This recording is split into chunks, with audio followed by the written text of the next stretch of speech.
Human beings absolutely follow through on who they believe they are. If you said to me, well, I'm really gonna work hard to stop smoking, but I've been a smoker my whole life and I am a smoker, I know your days are numbered. You're gonna be back smoking cigarettes again, because we all act consistent with who we believe we are. I tell people the strongest force in the whole human personality is this need to stay consistent with how we define ourselves. If you define yourself as somebody who is really conservative, you're not gonna be crazy and act nuts unless you're really drunk or something, and then you can say it's the alcohol, when it's really just you finally getting permission to be yourself. The alcohol is your excuse. If you're a really crazy person, you act crazy, outrageous, playful. You don't act conservative because that's not who you are. Very often people say, well, I can't do that. I'm not that kind of person. And I always say to people, really, when did you define yourself? I mean, really, how many years ago did you come up with what you could and couldn't do in your life? How many years ago? Most people, if they really look at how they're living their life today, it's based on a set of standards, a set of beliefs that they made choices about 10, 20, 30 or more years ago. I mean, very often we made decisions in our youth or very young about what to believe, about what we were capable of, about who we are as a person, and that becomes the glass ceiling, if you will, that controls us. There's a corny metaphor, but it's true. I remember one time I was with my family at the circus, and there was a person there and they had this big giant elephant, and you look at this elephant and they take this little rope, put it around the elephant's neck, and they drive this stake into the ground. And I mean, you look at this and you know that elephant could rip down the entire tent with almost no effort, and yet the elephant doesn't struggle, doesn't try. Why? Because the elephant's conditioned. And they take that elephant and condition the elephant when it's a baby elephant. That's how they train him. When it's a little baby elephant and it doesn't have the power yet, they put a big rope around it and they drive this huge stake in the ground, and the elephant fights and fights and fights. And one day, finally, that elephant decides, I'm not capable of pulling this out.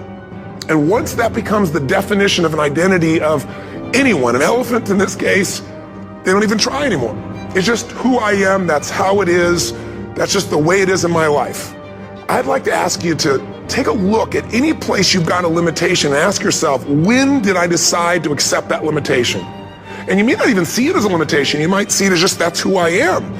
But so often in our lives, we've adapted to be a certain way so that we don't fail or so that people will like us or respect us, but it's not necessarily who we are.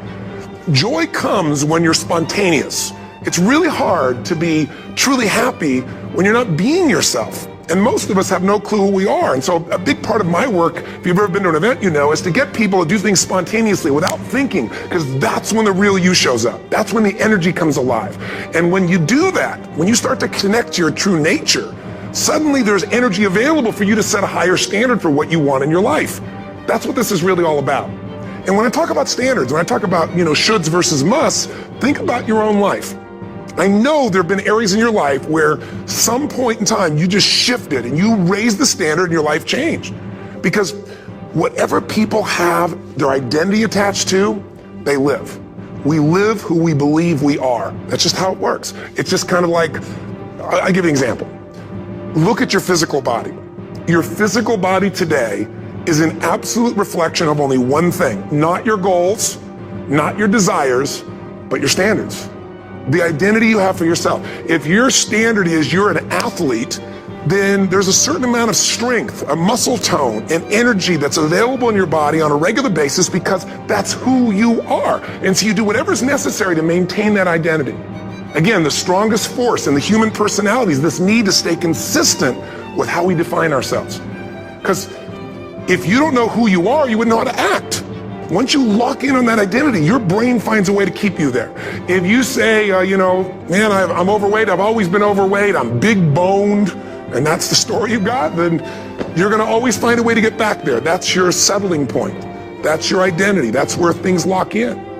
If you see somebody who's in really great shape, you ask them, do you work out? You know the answer. Yes, how often? And they'll tell you 3 times, 4 times, 5 times a week, whatever. In a seminar, I'll ask people, who here works out at least 5 days a week? And I'm stand up.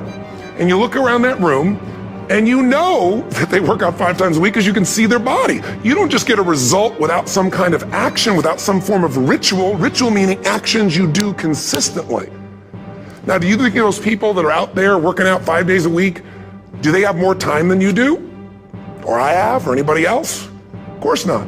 Is their life less busy? Of course not. It's just a must for them. They must work out that way, and they've made that turn and their life changed. So I'm not saying you have to work out 5 days a week. I'm just saying whatever you really want, wants don't get met consistently. Standards do. Whatever you identify, this is who I am. And so it's not so much about changing your identity as there's expanding it. You know, deciding that, you know, instead of your goal is to lose 10 pounds, which is not compelling, what if your vision was to get back to my fighting weight? You know, this year, this month, this next 90 days, I'm gonna transform my body. I'm gonna take on a new challenge. I'm gonna find some technique or strategy, there's a million of them, that can reframe myself where I want to feel younger, stronger, more vibrant than ever before. Here's my reasons, because I want the energy to really make my life work, because it's tough out there and I want to be stronger than I've ever been before. I want to go in front of the mirror, and if I'm naked, not, want to laugh. I want to look there and take a good look and go, yeah, I'm proud of whatever I see there. Whatever it takes, something's going to make you laugh, smile, something that's going to tease yourself, but something's going to move you to another level. If you identify yourself in a new way and you own that every day, and that becomes the standard of how you live, you'll find the way to make that standard real. Money's the same way. Think about it. It doesn't matter what's happening, quote unquote, in the marketplace. People that make money find a way to make money no matter what, don't they? I mean, most people's standard is to pay their bills. So that's what most people find a way to do, even when economic times get tough. Most people, if that's their absolute standard, they find a way. Some people's standard is pay their bills most of the time. And so most of the time they do. Some people's standard is not just to pay their bills, but to take care of their family and maybe even some of their friends. And they find a way. In fact, some people may be in a family where they don't have enough money. They barely have money to pay their bills. They work their guts out. And then somebody, their mother, their father, somebody else, their sister gets ill, and there's not enough money to take care of it. Nobody else has money in the family. They don't either, but they find a way to get that money to take care of their mother or father, don't they? And pay their bills. They never could do it before. Why? The situation made them raise their own standard. And not everybody does that. Somebody else in the family might have money and still not take care of their mother.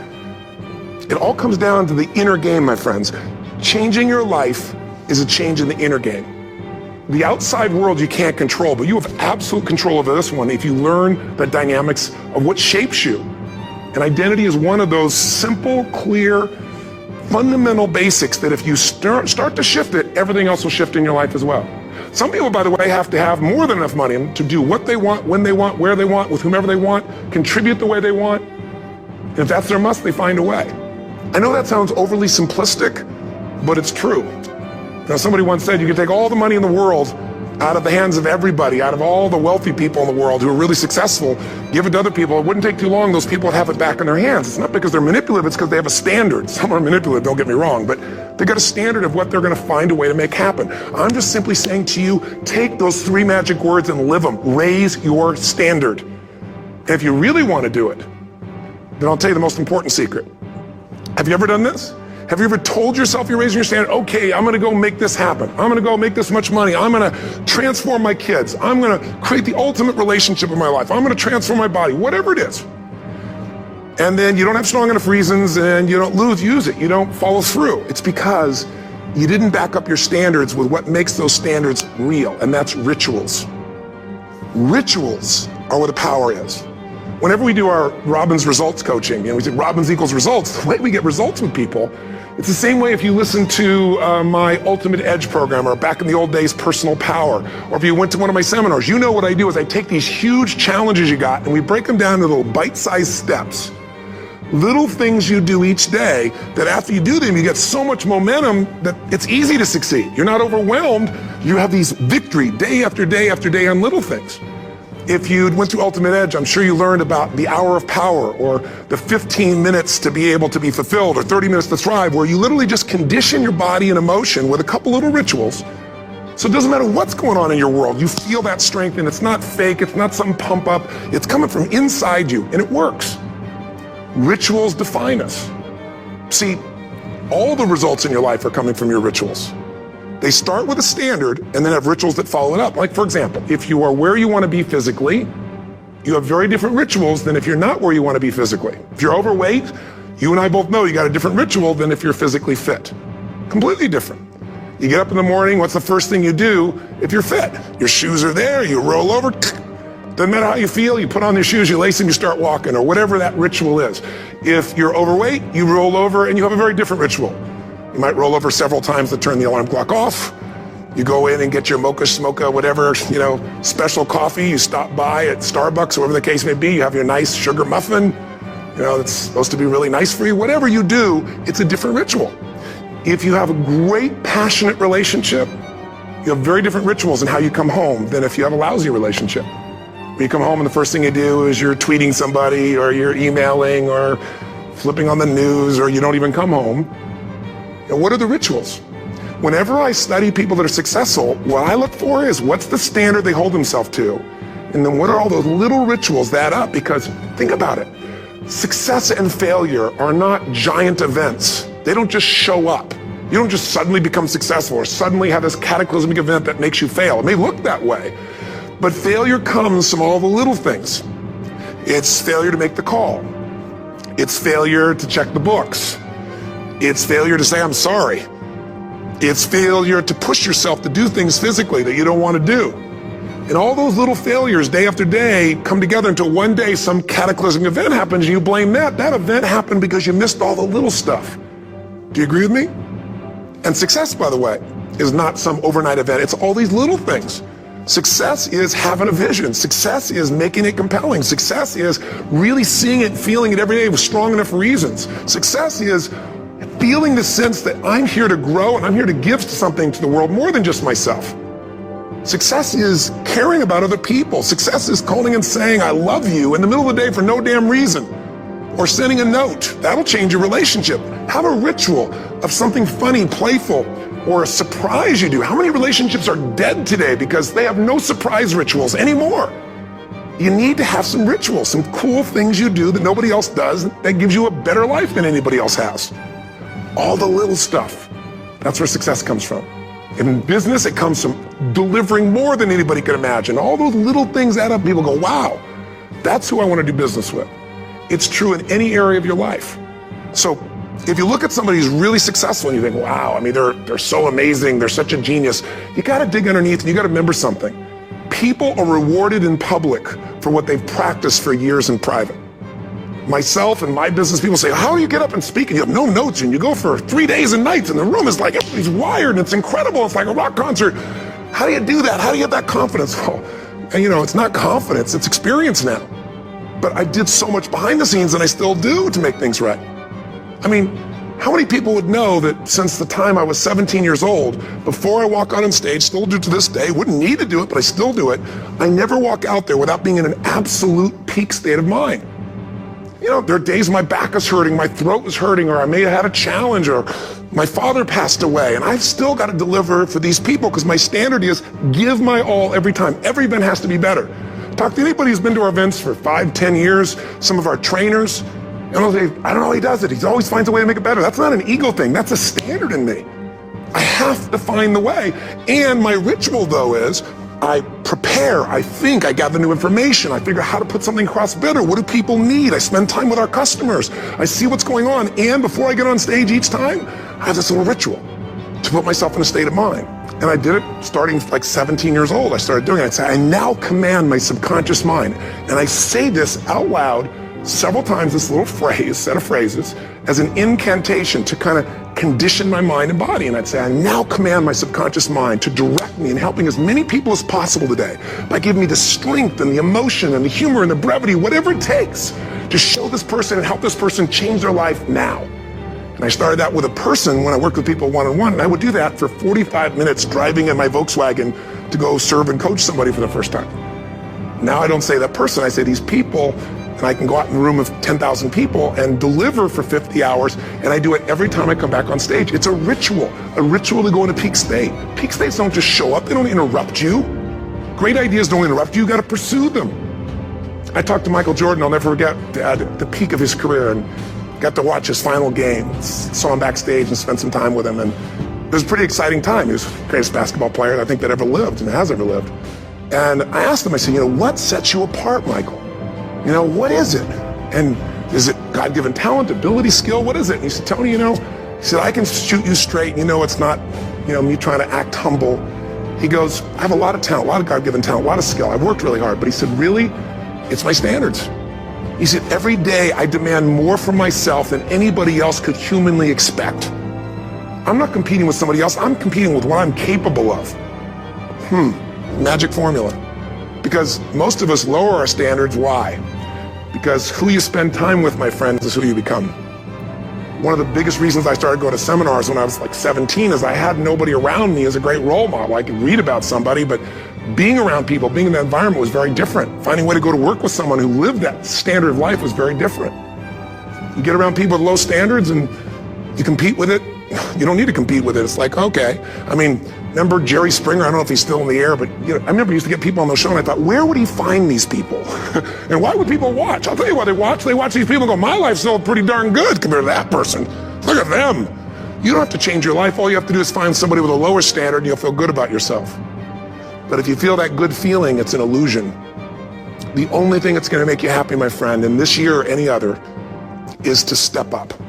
It's to raise the standard. It's to discover what you're capable of and feel that incredible power of pushing through whatever's holding you back and get to the other side of more of your true self.